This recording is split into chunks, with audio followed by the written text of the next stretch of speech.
Much of the country is dealing with some really dangerous weather tonight, from flooding to extremely high temperatures and humidity. Storms blamed for 10 deaths over the weekend touched off the flooding in the Midwest, and there were more storms today.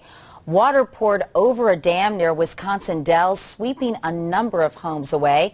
The East, meanwhile, is caught in a spring heat wave with temperatures in the high 90s from Boston to Washington, D.C.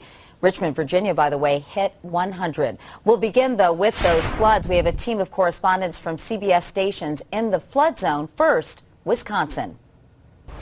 I'm Linda Eggert, and what you see behind me is Lake Delton, or what's left of it. It is virtually gone. About 80% of it is now gone, flooded down into the Wisconsin River.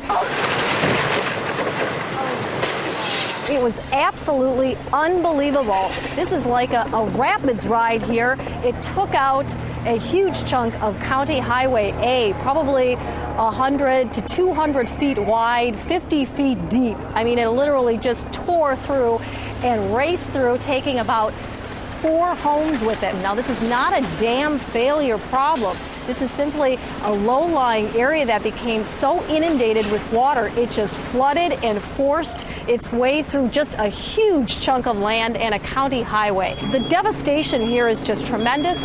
People are calling it surreal. One lady said it was like a water slide times 1,000. Just unbelievable here. In Columbus, Indiana, I'm Jay Hermosinski. Here at the regional hospital, crews are working around the clock to pump more than 6 feet of water out of the hospital. The weekend storm dumped as much as 11 inches of rain on parts of Indiana. 2 people died in the floods. More than 97,000 homes across the state were without power. The governor has declared 29 counties as disaster areas. That's close to a third of the state. Columbus hasn't seen this type of flooding in over 95 years. While homeowners deal with flood-soaked homes in the western part of the state, 200 National Guardsmen, along with 150 Marines, work hard to sandbag levees in preparation for another round of storms this evening. I'm Sonia Mogi in Iowa City, where neighbors and volunteers have been working around the clock for days, trying to barricade their homes from the growing Iowa River. You can see it's already starting to creep up into some of these backyards, and it's only going to get worse.